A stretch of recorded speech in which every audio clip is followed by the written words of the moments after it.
Everyone, मैं रश्मि चौबे, मेरे channel में आपका स्वागत है। आज हम बनाने वाले हैं एक ऐसी डेजर्ट जो सिर्फ 4 चीज़ों से बनके तैयार हो जाती है और गर्मियों के मौसम की तो ये बहुत ही बेहतरीन मिठाई होती है और इसे बनने में सिर्फ 15 से 20 मिनट ही लगते हैं और इसके आगे तो रसमलाई हो या रबड़ी सभी फीके पड़ जाते हैं। तो चलिए हम इसे बनाना शुरू कर लेते हैं। तो इसे बनाने के लिए हमने सबसे पहले लिया है 1 लीटर दूध और ये दूध जो है ताज़ा है और इसको हमने गर्म कर लिया। उसके बाद ये ठंडा हो चुका है और इसके ऊपर ये मलाई पड़ गई है और हमें इस मलाई की भी ज़रूरत पड़ेगी। तो इसलिए हम क्या करेंगे कि सबसे पहले इस मलाई को निकाल के साइड में कर लेते हैं और जिस कटोरी में हम रख रहे हैं उसमें पहले से भी थोड़ी सी फ्रेश मलाई है, उसके साथ ही हमने इसे ऐड कर लिया है और इसे हम साइड में करते हैं। और अब इसके बाद इस दूध को हम डालेंगे कढ़ाई में और कढ़ाई को हमने गैस पर रखा हुआ है। गैस की फ्लेम को हमने ऑन कर दिया है और अब हमें इस दूध को गर्म करना है। तो हमने सारा दूध इसमें डाला है लेकिन थोड़ा सा हमने बचा लिया है जिसमें हमें कस्टर्ड को घोलना था और इसके बाद हमने इस दूध को कटोरी में डाल लिया है। और अब इसके बाद हम यूज़ करेंगे ये कस्टर्ड वनीला एसेंस वाला।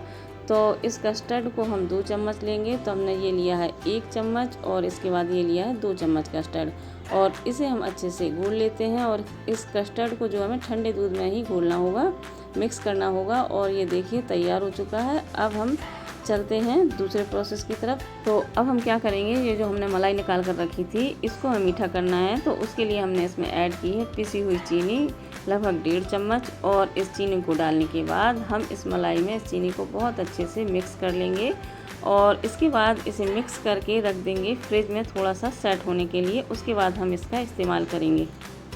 तो चलिए अब चलते हैं हम गैस की तरफ। और ये दूध जो हमने गैस पर चढ़ाया हुआ था ये काफ़ी अच्छे से उबलने लगा है और इसे उबालते हुए लगभग हमें इसे आधा करना है। 1 लीटर दूध हमने उबालने के लिए रखा था तो हमें इसे आधा लीटर रखना है, तब तक उबालना है। इसे उबलते हुए लगभग 10 मिनट हो चुके हैं और दूध काफ़ी अच्छे से गाढ़ा हो गया है और इसे इसी तरह से चलाते हुए हमें पकाना है जिससे कि तली में ना लगे और चारों ओर से जो मलाई इसमें चिपक जाती है उसे भी हम छुटाते रहेंगे। और इस तरह से चलाते हुए हमें इस दूध को पकाना है और इसे पकते हुए लगभग 10 से 15 मिनट हो चुके हैं। और उसके बाद हमने इसमें टेस्ट के अकॉर्डिंग चीनी ऐड कर दी है और चीनी डालने के बाद भी हमें इसे एक उबाल आने तक पकाना है जिससे कि ये चीनी भी अच्छे से पक जाए। तो अब हम चीनी डालने के बाद भी इसे लगातार चलाते रहेंगे जिससे ये चीनी तली में ना बैठ जाए। और ये देखिए चीनी के बाद उबाल आ चुका है। उसके बाद अब हमने इसमें ऐड किया है कस्टर्ड जो हमने घोल बना के तैयार करके रखा हुआ था और उसे हमने इस तरह से फैलाते हुए ऐड किया है और इसके बाद भी हम इसे लगातार चलाएंगे। कस्टर्ड डालने के बाद फ्लेम को एकदम लो कर देंगे और इसे चलाते रहेंगे। और ये जो बचा हुआ कस्टर्ड था इसे हमने दूसरी बार में डाल दिया है और अब हम इसे फिर से इसी तरह से चलाते रहेंगे। कस्टर्ड डालने के बाद तो हमें इसे बिल्कुल भी नहीं छोड़ना है। और ये देखिए लगभग 2 से 3 मिनट में ही ये दूध इस तरह से गाढ़ा होकर तैयार हो चुका है। और अब लास्ट में हम इसमें डाल देंगे ये 2-3 इलायची हल्की सी कुटी हुई, पूरी तरह से हमने इसे नहीं पीसा है, दरदरा सा पीसा है और ये भी हमने इसमें ऐड कर दी है। और इसके बाद हम इसे भी अच्छे से मिक्स कर लेंगे और थोड़ा सा चलाएंगे। और उसके बाद ये देखिए कस्टर्ड हमारा बनके तैयार हो चुका है और गैस की फ्लेम को बंद कर दिया है और इसे हम रख देते हैं ठंडा करने के लिए। और हमने इसके साथ ली हैं ये 6 ब्रेड और इस ब्रेड के स्लाइस को लेने के बाद हमें क्या करना है कि इसकी जो साइड होते हैं वो हम निकाल देंगे इस तरह से चाकू से या कैंची से, जिस तरह से भी हम इसको काटें आसानी से उसी तरह से हम इसे निकाल लेते हैं। और ये देखिए ब्रेड की किनारे निकाल के हमने ब्रेड को तैयार कर लिया है। और अब इसके बाद चलते हैं हम अगले प्रोसेस की तरफ। तो उसके लिए हमें क्या करना है कि हमने जो मलाई तैयार करके रखी हुई थी फ्रिज में उसे हमने निकाल लिया है। उसे थोड़ा सा हम मिक्स करेंगे और मिक्स कर लेने के बाद इस मलाई को लगाना है हमें इस ब्रेड के ऊपर। और इस तरह से हम इस मलाई को एक ब्रेड के स्लाइस के ऊपर लगाएंगे और उसके बाद दूसरा स्लाइस हम इसके ऊपर अच्छे से सेट करेंगे।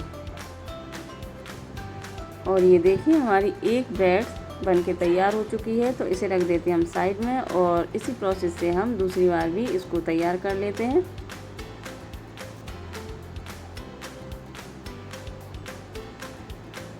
तो अब हमें इन ब्रेड के स्लाइसेस को कट करना है। तो उन्हें हम इस तरह से पिज़्ज़ा कटर या चाकू की हेल्प से कट कर लेंगे और एक ब्रेड से हम 4 पीस तैयार करेंगे। और इस तरह से ये देखिए हमने इन्हें कट करके तैयार कर लिया है।